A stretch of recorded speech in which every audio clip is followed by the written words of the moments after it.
इंदु और श्रीकांत जी की बेटी छवि की शादी अभिनव के साथ हुई थी। अपनी बेटी की शादी के बाद इंदु और श्रीकांत जी बहुत खुश थे। उनका एक बेटा भी था जिसका नाम था अर्णव। इंदु, श्रीकांत जी और अर्णव तीनों ही छवि को बहुत प्यार किया करते थे।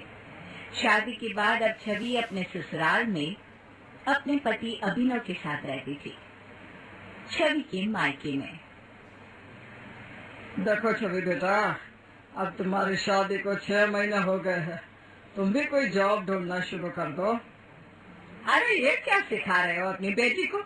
वो अपना घर संभालेगी या नौकरी करने ऑफिस जाएगी? अरे मैंने क्या गलत कह दिया? इतनी पढ़ी लिखी बेटी है मेरी, और मैंने तो अपनी बेटी को राजकुमारियों की तरह पाल पोस कर बड़ा किया है। मुझे लगता है उसे जॉब करना चाहिए और अपने पैरों पर खड़ा होना चाहिए। क्यों छवि बेटा, तुझे ससुराल में कोई परेशानी है क्या? अभिनव तेरा ख्याल नहीं रखता? नहीं मम्मी, ऐसी तो कोई बात नहीं है। आप ऐसा क्यों कह रही हैं? सुन लिया आपने? अरे जब बेटी को कोई परेशानी नहीं है, वो ससुराल में खुश है, सारी सुख सुविधाएं उसे मिल रही है, तो फिर क्यों उसे नौकरी करने के लिए कह रहे हैं? अरे कुछ नहीं समझती हो, वक्त का कोई भरोसा नहीं, पता नहीं कब क्या हो जाए। और छवि ने पढ़ाई लिखाई की है, उसे उसका जिंदगी में कोई तो रिजल्ट मिलना चाहिए ना। अरे लेकिन अभी 6 महीने हुए हैं शादी को। अभी से ये ऑफिस चली जाएगी तो फिर घर का काम कौन करेगा? अपना घर कैसे बनाएगी वो? तो क्या जो लड़कियां नौकरी करती है वो घर नहीं संभालती? देखो बेटा, मेरे हिसाब से तुम्हें नौकरी करनी चाहिए। पापा आप ठीक कह रहे हैं, लेकिन वो क्या है ना, अभिनव से मैंने एक बार कहा भी था, पर उन्होंने कहा कि वो नहीं चाहते कि मैं जॉब करने जाऊं। बेटा, अभिनव तुम्हारा पति है, उसकी बात मानना बिल्कुल ठीक है, लेकिन अपना करियर बनाना भी जरूरी है और तुम्हें इस बात को समझना चाहिए। मेरी बेटी को उल्टी सीधी बातें मत सिखा। चलो थोड़ी देर में दामाद जी भी आते होंगे, उसे अपने ससुराल जाना है। छवि बेटा, तुम अपने ससुराल जाने की तैयारी करो। तेरे पापा ना कुछ भी बोलते रहते हैं। कुछ महीनों के बाद छवि के ससुराल में। छवि, आज मेरी छोटी बहन प्रियांशी आ रही है, वही जो दिल्ली में सॉफ्टवेयर इंजीनियर है, और कुछ अच्छा सा बना लेना खाने में। अच्छा ठीक है, आप ही बताइए ना अभिनव, क्या बनाना है? मेरी बेटी को छोले की सब्जी बहुत पसंद है और छवि सब्जी अच्छी होनी चाहिए। अब वो जॉब करती है, वैसे तो कुछ अच्छा खा नहीं पाती, यहाँ आएगी तो कुछ तो स्पेशल होना चाहिए ना। वैसे मम्मी जी, मैं छोले की सब्जी बना तो दूंगी, लेकिन वो क्या है ना, मुझे ये सब खाना बहुत अच्छे से बनाना नहीं आता। तुम्हारे कहने का क्या मतलब है छवि? खाना बनाना नहीं आता? अरे तुम हाउस वाइफ हो, अगर खाना बनाना नहीं आता तो और क्या आता है तुम्हें? अभिनव, आप तो जानते हैं मैं हमेशा से पढ़ाई लिखाई करती आई हूँ, घर में कभी कुछ काम नहीं किया, और पापा तो हमेशा चाहते थे कि मैं भी जॉब करूँ, तो बस इसलिए इन सब चीजों में कभी इंटरेस्ट नहीं रहा। लेकिन अब तो तुम हाउस वाइफ हो ना, तुम्हें घर का काम अच्छी तरह सीख लेना चाहिए। अब मेरी बेटी प्रियांशी की बात कुछ और है, सारा दिन लैपटॉप के आगे लगी रहती है। वो घर का काम ना करे तो समझ में भी आता है, लेकिन तुम्हें तो करना ही पड़ेगा ना। शायद पापा उस दिन ठीक कह रहे थे, जो लड़कियां जॉब नहीं करती उन्हें घर के काम करने ही पड़ते हैं। लेकिन कोई बात नहीं, ये घर भी तो मेरा ही है। अगले दिन प्रियांशी के आने के बाद। प्रियांशी, देखो मैंने छवि से तुम्हारे लिए स्पेशल सब्जी बनवाई है। क्या बात है भाभी, दिखने में तो सब्जी बहुत अच्छी लग रही है। आई होप टेस्ट भी अच्छा होगा। वो क्या है ना प्रियांशी, मुझे भी कुकिंग का बहुत ज्यादा शौक नहीं है। मैं भी तुम्हारी तरह जॉब करना चाहती थी। हो आई डोंट नो कैसी बनी है, तुम खाकर देख लो। तुम अपनी तुलना हर बार मेरी बेटी से क्यों करती हो? अरे नौकरी करती है वो, इतना बड़ा पैकेज है उसका, और तुम हाउस वाइफ हो। अगर तुम्हें ढंग से सब्जी बनाना भी नहीं आएगा तो क्या मेरी बेटी को आएगा? वैसे भाभी, मम्मी की बात बिल्कुल ठीक है। ठीक ही तो कहती है मम्मी। तुम्हें घर का काम अच्छे से करना चाहिए और सीखना चाहिए। मैं तो कहती हूँ कुछ दिन के लिए काम वाली को हटा देते हैं, अपने आप काम करना आ जाएगा हमारी बहू को, और ये जॉब करने का नशा भी सर से उतर जाएगा। कुछ दिनों के बाद प्रियांशी वहाँ से चली जाती है। धीरे धीरे अभिनव और छवि की सास उससे घर का सारा काम करवाने लगते हैं। इस बात से छवि काफी परेशान हो जाती है। छवि देखो, अब से काम वाली नहीं आया करेगी। तुम झाड़ू पोछा बर्तन सारे काम कर लिया करो, इसी बहाने कुछ पैसे भी बचेंगे और तुम्हें ठीक से काम करना भी आ जाएगा। लेकिन मम्मी जी, मुझसे ये सारे काम नहीं होते। मेरा मतलब, मैंने शादी से पहले कभी ये सब नहीं किया।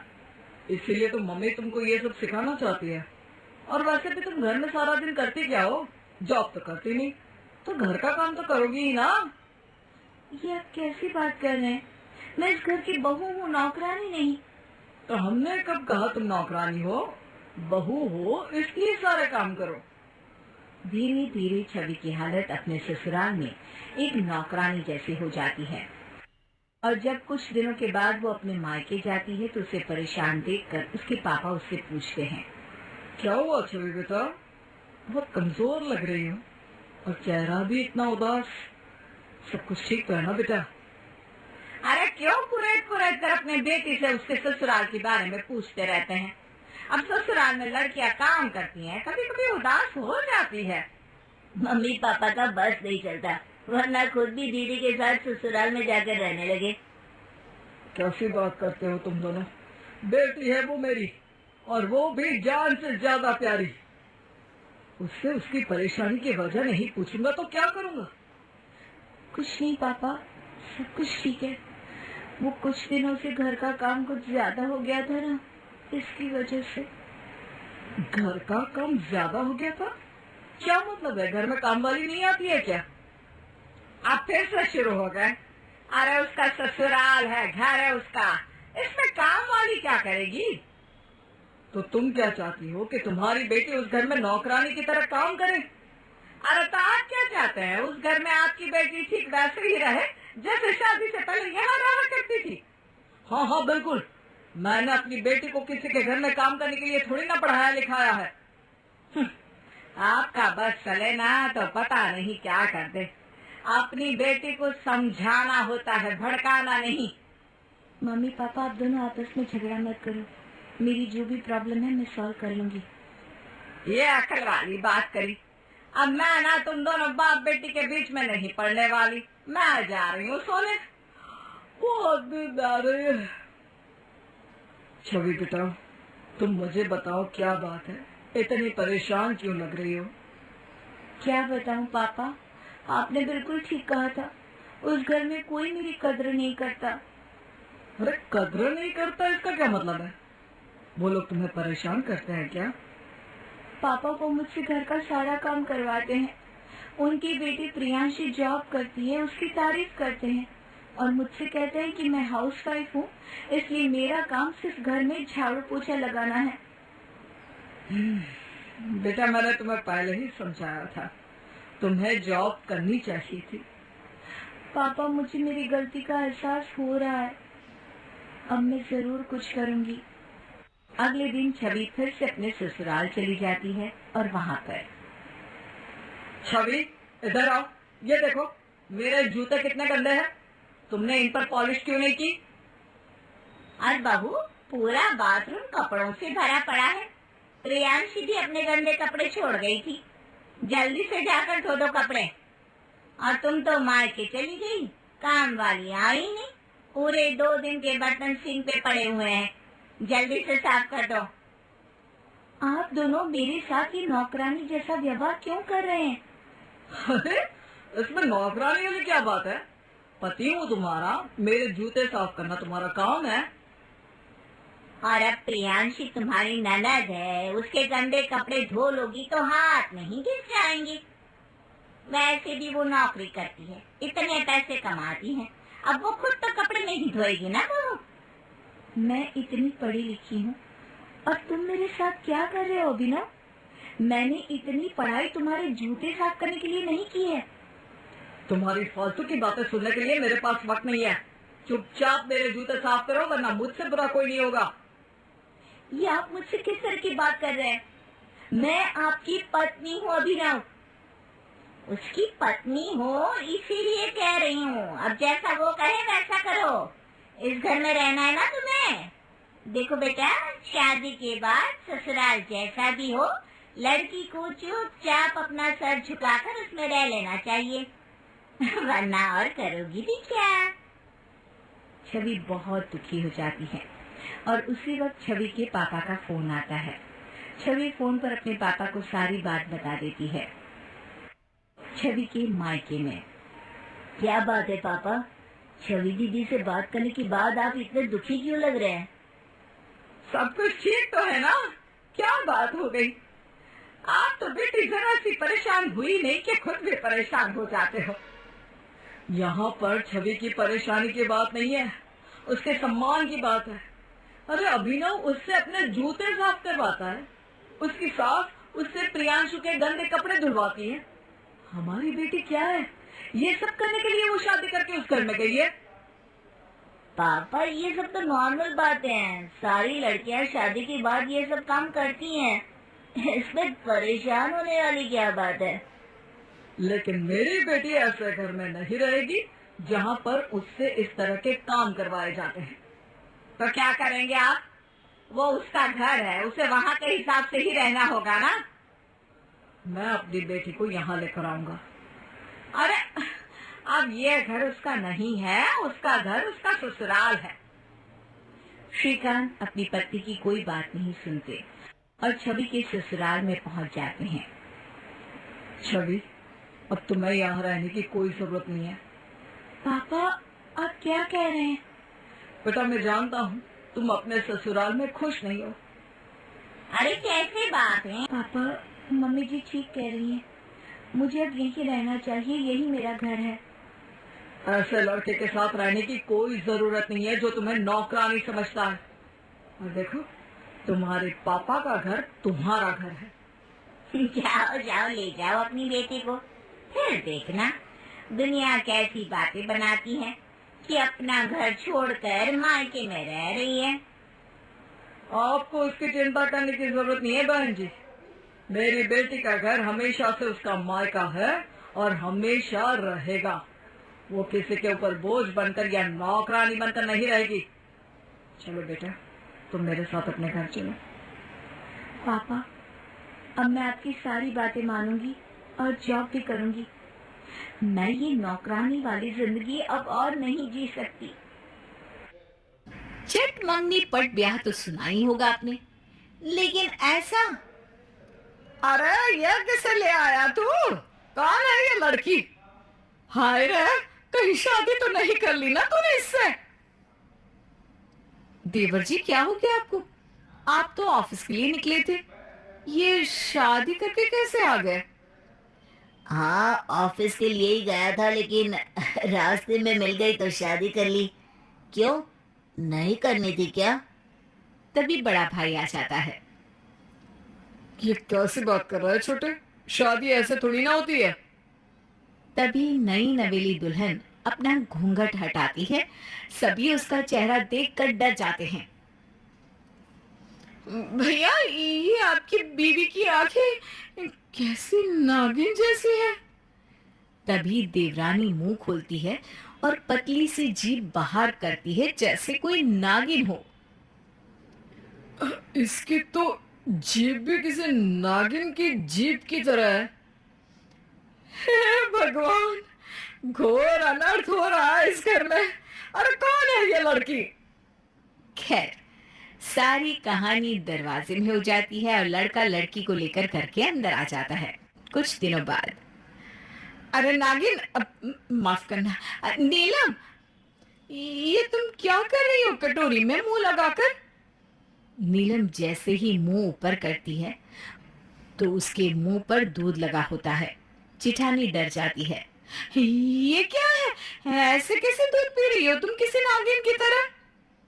देवरानी कुछ नहीं बोलती, बस जेठानी को घूरती रहती है। जेठानी सास के पास जाती है और सासू माँ जल्दी से सुनो। अरे क्या हो गया बड़ी बहू, क्यों इतनी डरी हुई है? सब ठीक तो है ना? अरे कहाँ ठीक है माँ जी, मैं तो अपने मायके जा रही हूँ। सास डर जाती है। मैं भी तेरी माँ से काफी दिनों से नहीं मिली ना, चल जरा मैं भी उनके हाल चाल देख लूं। दोनों सास बहू फटाफट कपड़े पैक करके निकल ही रही होती है कि दरवाजे पर खड़ी होती है देवरानी। जेठानी पूछ लेती है क्या हुआ नागिन? अरे नीलम, नीलम नाम है उसका। फिर अचानक सास की नजर छोटी बहू की आंख पर पड़ती है। अरे बड़ी बहू, छोटी बहू की आंख में तो देखो। क्या है माँ, यहाँ डर के मारे मेरी हालत खराब हो रही है और आपको इसकी आंख की पड़ी है। देवरानी की आंख में ससुर की फोटो होती है। हाय रे माँ जी, इसकी आंख में तो ससुर जी की फोटो है। अब जेरोक्स की मशीन लगा रखी है क्या आंखों में? बेटा तेरे ससुर जी की फोटो इसकी आंख में कैसे उतर आई? सारा ड्रामा चल ही रहा था कि वहां देवर आता है। अरे नीलम क्या हो गया, यहाँ ऐसे पुष्पराज की तरह क्यों खड़ी हो? देखो ना, भाभी और माँ जी दोनों मुझे छोड़ कर जा रही हैं। मैं कैसे पूरा घर अकेले देखूंगी? और माँ जी, ससुर जी कहाँ है? दिखाई नहीं दे रहे। तो तेरी आंख में, तेरी आंख में। क्या इसकी आंख में माँ? इसकी आंख का ही तो दीवाना हो गया था मैं। कहाँ है ससुर जी? उनसे ही तो मिलने के लिए मैंने शादी की है। सारा घर देवरानी की इस बात पर हैरान सा रह जाता है। उनसे मिलने के लिए तो मैंने शादी की थी। अरे तू तो बहू है और वो यहाँ नहीं रहते। क्या यहाँ नहीं रहते? वैसे बुढ़िया तेरी हरकतें ही ऐसी है कि तेरे साथ कोई नहीं रह सकता। देखो नागिन, सॉरी नीलम, सासू माँ के लिए ऐसी बातें मत करो, समझी? वो तो ससुर जी कमाने के लिए परदेश गए हैं। हाँ। जेठानी की बात सुनकर देवरानी नागिन की तरह यहाँ वहां रेंगने लगती है, मतलब दौड़ने लगती है। क्या हो गया नीलम? पापा यहाँ नहीं रहते, इसे तुम्हें क्यों परेशानी हो रही है? अरे बहू, आ रहे हैं तेरे ससुर जी कल। वैसे बात क्या है? माँ जी, मुझे तो दाल में काला लग रहा है। आखिर किसी ससुर के लिए बहू का इतना परेशान रहना। माजरा क्या है? अच्छा, कल आ रहे हैं। तब तो कल ही उनका काम तमाम कर मैं अपना बदला ले लूंगी। काम तमाम मतलब? मैं समझी नहीं बहू। नीलम संभल जाती है और कहती है मतलब वो मेरी माँ ने मुझे ससुर जी को देने के लिए गिफ्ट्स दिए हैं ना, वो उनके हाथ में दे दूं। अच्छा, तेरी माँ ने मेरे लिए भी कुछ दिया है क्या? और बड़ी भाई भाभी के लिए? अरे उनका भी तो हक बनता है ना। हाँ, तू ले ले पहले। अरे कहाँ से ये आ गई? ना मेरा बेटा घोड़ी चढ़ा, ना भाभी ने काजल डाला, ना सास की पैर पुजाई। ये सब क्या बकी? सॉरी, ये सब क्या बोली जा रही हैं आप? वैसे ससुर जी आ जाए तो उनसे मिलकर मैं चली जाऊंगी। अरे कहाँ चली जाओगी? मैं क्या करूँगा तुम्हारे बिना? नहीं, मैं तुम्हें नहीं कहीं जाने दूंगा नीलम। पति के इतने प्यार भरे शब्दों से नागिन, सॉरी नीलम, इमोशनल हो जाती है। और वो जैसे ही इमोशनल होती है उसका रंग नीला पड़ जाता है।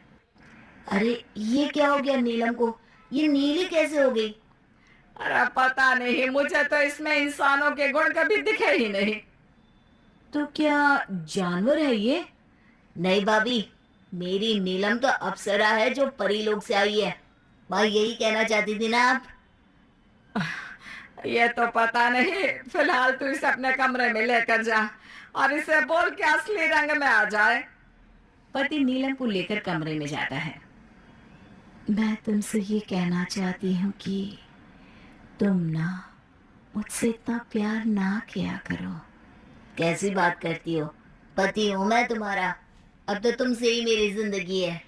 तुम हो तो मैं हूँ और मैं हूँ तो तुम, क्यों, है ना? नीलम पति के गले लग जाती है। मैं ना तुम्हें कुछ बताना चाहती हूँ। तुम्हें याद है मेरी और तुम्हारी शादी कैसे हुई थी? हाँ, मैं भी यही पूछना चाह रहा था, पर जो भी हो, मैं तो लकी हूँ कि राह चलते ही मुझे इतनी प्यारी और अच्छी लड़की मिल गई। नीलम पति को कुछ बताना चाह रही थी, लेकिन न जाने क्या सोचकर वो चुप हो जाती है।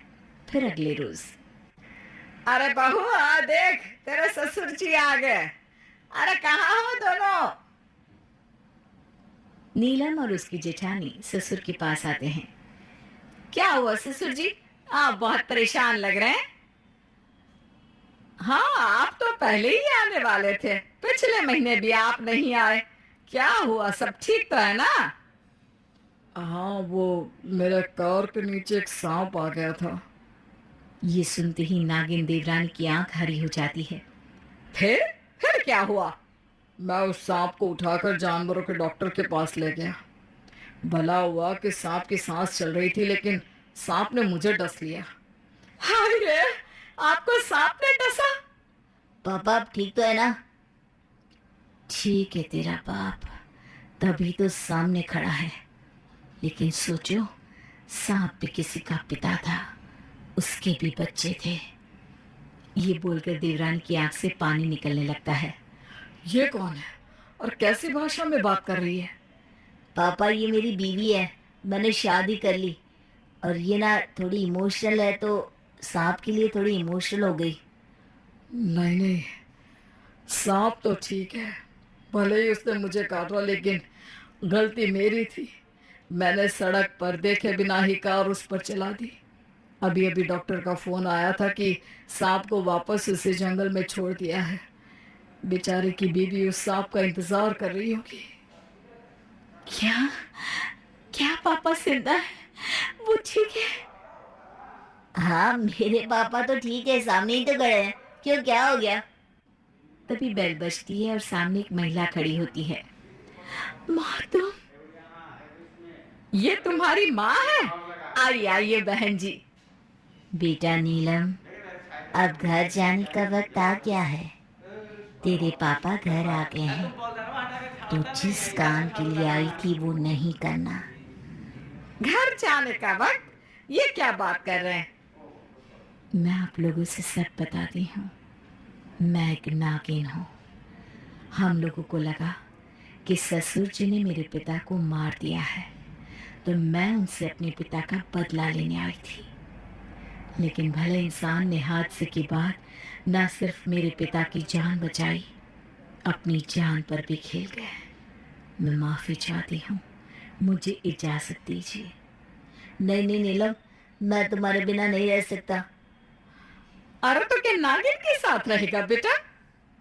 नहीं, नीलम चाहे तो वो नागिन का जीवन छोड़ सकती है। हाँ माँ, आप मुझे नॉर्मल लड़की बना दीजिए। मैं अब इसी परिवार का हिस्सा रहना चाहती हूँ। शेफाली और वरुण की शादी को पूरे 2 साल हो चुके थे। दोनों में बहुत प्यार था। वरुण अपनी पत्नी को बहुत अच्छे से रखता था और उसे लगता था कि शेफाली भी उसके साथ काफी खुश है। लेकिन एक बहुत बड़ा सच था जो वरुण नहीं जानता था, और वो ये था कि वरुण के ऑफिस जाने के बाद जब भी वो घर पर नहीं रहता था, वरुण की माँ यानी कि शेफाली की सास और वरुण के पापा यानी कि शेफाली के ससुर उसे बहुत परेशान किया करते थे। लेकिन शेफाली ये बात कभी भी वरुण को बताती नहीं थी, क्योंकि वो वरुण से बहुत प्यार करती थी। शेफाली, मैं ऑफिस जा रहा हूँ, और सुनो, शाम को तैयार रहना, हम कहीं बाहर चलेंगे डिनर पर। बहुत दिन हो गए यार। इस बीच में तुम्हारा बर्थडे भी निकल गया। ठीक है वरुण, आप जब ऑफिस से आएंगी तब तक मैं बाहर जाने के लिए रेडी हो जाऊंगी। वरुण के जाने के बाद क्या कह रही थी? हैं? उसके साथ पार्टी में जाएगी? मुझसे पूछा तुमने एक बार भी? लेकिन मम्मी जी, इसमें पूछने वाली क्या बात है? मैं अपने पति के साथ तो कहीं भी जा सकती हूँ ना। हाँ हाँ, जा सकती हो, जरूर जा सकती हो। मेरे बेटे के पैसे खर्च कराने में तो बहुत मजा आता है ना तुम्हें। आपका बेटा मेरा पति है, अगर कहीं जाना चाहता है तो इसमें प्रॉब्लम क्या है? अपने माँ के से फूटी कौड़ी लेकर नहीं आई, ऐसे ही खाली हाथ चली आई। और मेरे बेटे के पैसों को उड़ाना चाहती है? कहीं नहीं जाएगी। चुपचाप फोन करके बोल दे तू शाम को उसके साथ नहीं आ रही। लेकिन मम्मी जी, मैं वरुण से क्या कहूँगी? कोई भी बहाना बना। हमारे बेटे के पैसे इस तरह डिनर करने में उड़ाने की कोई जरूरत नहीं है, समझी? और अगर तूने हमारी बात नहीं मानी ना, तो फिर देख हम कैसे वरुण को परेशान करते हैं। नहीं नहीं, ऐसा कुछ भी मत करिएगा। मैं वरुण से कह दूंगी कि मेरे पेट में दर्द हो रहा है और कहीं नहीं जाऊंगी। प्लीज आप उन्हें परेशान मत करिए। शेफाली वरुण को फोन करके मना कर देती है और उसके साथ घूमने नहीं जाती, लेकिन वो मन ही मन बहुत दुखी होती है। अगले दिन जब वरुण ऑफिस चला जाता है तो उसके बाद, शेफाली, ये तेरे गले की चेन तो देखा, कहाँ से आई है? इससे पहले तो कभी नहीं देखी मैंने। वो मम्मी जी, कुछ दिन पहले हमारी मैरिज एनिवर्सरी थी ना, तो वरुण ने मुझे गिफ्ट की थी। हैं? इतनी महंगी चेन वरुण ने तुझे गिफ्ट की और हमें बताया भी नहीं? वो वरुण पर्सनली ये गिफ्ट मुझे लाकर दे गए थे और मुझे लगा कि मुझे आप लोगों को ये बात नहीं बतानी चाहिए। शाबाश, हमारे ही घर में रहकर हमारी पैसों पर ऐश कर, हैं? और हमें बताना भी जरूरी नहीं समझती क्या? ये आप कैसी बात कर रहे हैं? इसमें ऐश करने वाली क्या बात है? वरुण के पैसों पर, उनकी सैलरी पर मेरा भी तो अधिकार है, और ये तो वैसे भी उन्होंने मुझे गिफ्ट किया है। मायके से कुछ लाई होती ना तो पता चलता। एक तो खाली हाथ चली आई और जब देखो तब मेरे बेटे की तनख्वाह उड़ाती रहती है। और फिर एक दिन, क्या बात है, बहुत दिनों से देख रहा हूँ, बहुत कमजोर लग रही हो। तुम्हारी तबीयत ठीक नहीं है क्या? पता नहीं वरुण, कुछ दिनों से बहुत वीकनेस फील होती है। चलो मैं तुम्हें डॉक्टर को दिखा कर लाता हूँ। कुछ ज्यादा ही कमजोर लग रही हो, बाद में कुछ प्रॉब्लम हो गई तो? वरुण शेफाली को अपने साथ लेकर डॉक्टर के यहाँ जाने के लिए जैसे ही घर से बाहर निकलता है। कहाँ जा रहे हो सुबह सुबह? बहुत जल्दी है घूमने की। अरे नहीं मम्मी, शेफाली की तबीयत ठीक नहीं लग रही, बस उसे डॉक्टर के पास लेकर जा रहा हूँ। हाँ हाँ बिल्कुल बेटा, तुम्हें बहू की तबीयत का ख्याल रखना चाहिए, कितनी कमजोर हो गई है। जाओ जाओ, डॉक्टर को मिलकर आओ। हॉस्पिटल में, देखिए आपकी वाइफ को सही केयर की बहुत ज़रूरत है। उन्हें बहुत ज़्यादा वीकनेस है। अगर इन्होंने ठीक से खाना नहीं खाया और अपना ध्यान नहीं रखा तो आगे चलकर बहुत प्रॉब्लम हो सकती है। आप ही बताइए डॉक्टर साहब, मुझे क्या करना है? मैं बस अपनी पत्नी को ठीक देखना चाहता हूँ। देखिए, अभी तो मैं कुछ सप्लीमेंट दे रहा हूँ, लेकिन इनके साथ साथ ये आप ध्यान रखिए कि आपकी वाइफ ड्राई फ्रूट, फल, सब्जियों को भी अच्छे से खाए। उसके बाद सब कुछ ठीक हो जाएगा। सुन लिया ना शेफाली, आज के बाद तुम ठीक से खाना खाओगी, अपना ख्याल रखोगी, ओके? घर लौटकर आने के बाद, अरे ये क्या बेटा, इतने सारे ड्राई फ्रूट्स, फल, ये सब किसके लिए लेकर आए हो? मम्मी, शेफाली के लिए लेकर आया हूँ।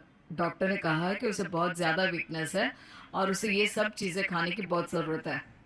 हाँ बेटा, ये तुमने अच्छा किया। अब घर की बहू बीमार हो जाएगी तो सब कुछ कैसे ठीक रहेगा। अच्छा किया बेटा तूने। वरुण के ऑफिस जाने के बाद, अच्छा से देख रही हूँ मैं, आजकल मेरे बेटे को बहुत ब्लैकमेल कर रही है ना, इमोशनल।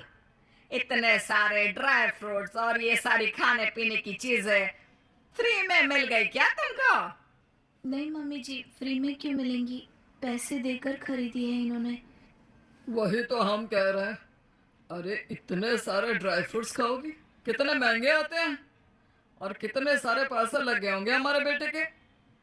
लेकिन पापा जी ये सब जरूरी था।